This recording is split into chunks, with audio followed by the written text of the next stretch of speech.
दोस्तों आज एक केस समझने वाले हैं हम लोग, जिसमें पति ने अपनी पत्नी के खिलाफ 2005 का जो घरेलू हिंसा कानून बनाया गया है उसके तहत अपनी पत्नी के खिलाफ केस दर्ज करवाया था। दोस्तों पति ने। दोस्तों जय हिंद, नमस्कार, मैं एडवोकेट आशीष मिश्रा। दोस्तों लाइक कर दीजिएगा, शेयर कर दीजिएगा, सब्सक्राइब कर दीजिएगा ताकि ये इन्फॉर्मेशन और लोगों को भी मिल सके, लोग अपने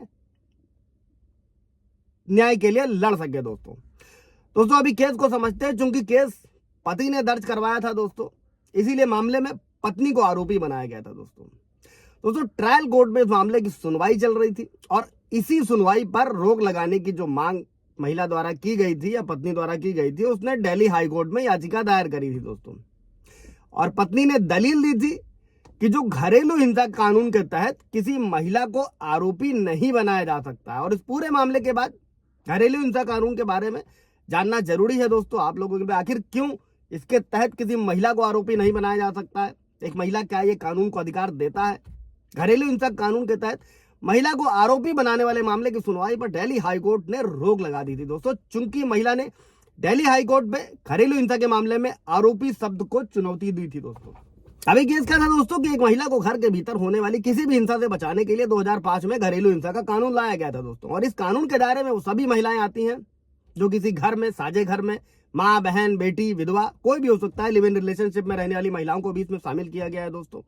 और कानून के तहत साझा घर में भी रहने वाली महिला के स्वास्थ्य, सुरक्षा, जीवन, किसी भी तरीके की मेंटल स्थिति, सभी किसी भी तरीके से नुकसान नहीं पहुंचाया जा सकता है। यही कानून प्रोटेक्शन देता है महिला को दोस्तों। और इस कानून में शारीरिक, मानसिक, मौखिक, भावनात्मक, आर्थिक, यौन हिस्सा को शामिल किया गया दोस्तों। और आर्थिक रूप से परेशान करने का मतलब ये होता है दोस्तों कि अगर कोई पति या बेटा खर्च के लिए अपनी पत्नी से जमा से जबरदस्ती पैसे या कोई चीज मांगता है, या वो घरेलू, जो ऐसी केसेस में महिला घरेलू हिंसा कानून के तहत केस दर्ज करवा सकती है। और इतना ही नहीं, एक शादीशुदा महिला को दहेज के लिए भी अगर प्रताड़ित नहीं किया जा सकता है दोस्तों, और साथ ही महिला या उससे संबंध रखने वाले लोगों के साथ गाली गलौज नहीं की जा सकती, उन्हें डराया धमकाया नहीं जा सकता। ये सभी जो घरेलू हिंसा कानून है ये महिला को प्रोटेक्शन प्रदान करता है इन्हीं सारी चीजों से दोस्तों।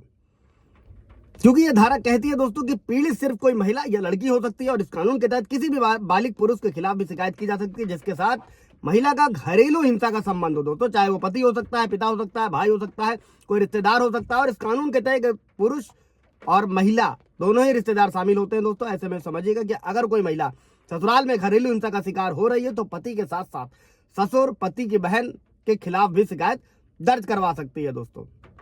और कौन शिकायत नहीं कर सकता है दोस्तों, इसको भी समझिएगा कि इस कानून के तहत कोई भी पुरुष किसी महिला के खिलाफ शिकायत दर्ज नहीं कर सकता है। एक साथ भी अभी कौन शिकायत दर्ज नहीं करा सकता है दोस्तों, तो इस कानून के तहत कोई भी पुरुष किसी महिला के खिलाफ शिकायत दर्ज नहीं करा सकता है। हालांकि अगर किसी महिला के साथ उसका बेटा हिंसा करता है तो वो अपने बेटे का साथ देने के लिए बहू के खिलाफ शिकायत दर्ज कर सकती है दोस्तों, सातवीं बहू के खिलाफ।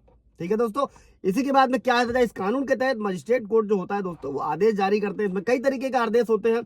मजिस्ट्रेट जो भी पीड़ित महिला है उसको रहने के, निवास का स्थान, उसके आश्रय की व्यवस्था, उसके मेडिकल ट्रीटमेंट के लिए, इन सभी चीजों की सुविधाओं के लिए आदेश दे सकते हैं दोस्तों। अगर पत्नी या उसके परिवार से दहेज की मांग की जाती है तो इसके लिए महिला को प्रताड़ित किया जाता है, तो दहेज निषेध अधिनियम के तहत भी केस दर्ज होता है दोस्तों। और महिला को दहेज से बचाने के लिए अभी जो 1 जुलाई 2024 से पूरे देश में नए कानून लागू हो चुके हैं दोस्तों। और भारतीय न्याय संहिता की धारा 85 जोड़ी गई है जिसमें व्यवस्था की गई है कि अगर किसी महिला को दहेज के लिए शारीरिक, मानसिक या किसी भी तरीके से प्रताड़ित किया जाता है दोस्तों तो इस धारा के तहत केस दर्ज होगा दोस्तों। और धारा 85 के तहत पति या उसके रिश्तेदार उसकी पत्नी के साथ किसी भी तरीके की क्रूरता करते हैं दोस्तों या प्रताड़ित करते हैं तो दोषी पाए जाने पर 3 साल की कैद और जुर्माने की सजा या दोनों का प्रावधान है दोस्तों। और इसके साथ ये भी समझिएगा, सुप्रीम कोर्ट का एक जजमेंट है दोस्तों जिसमें 498 केस जो पहले चल रहे थे उसमें तत्काल गिरफ्तारी पर रोक है। नए कानूनों में यही सुविधा रहने वाली है। और सुप्रीम कोर्ट का जजमेंट है दोस्तों, बशर्ते कि अगर पुलिस वाजिब समझती है जहां पर वाकई में कोई कांड होता है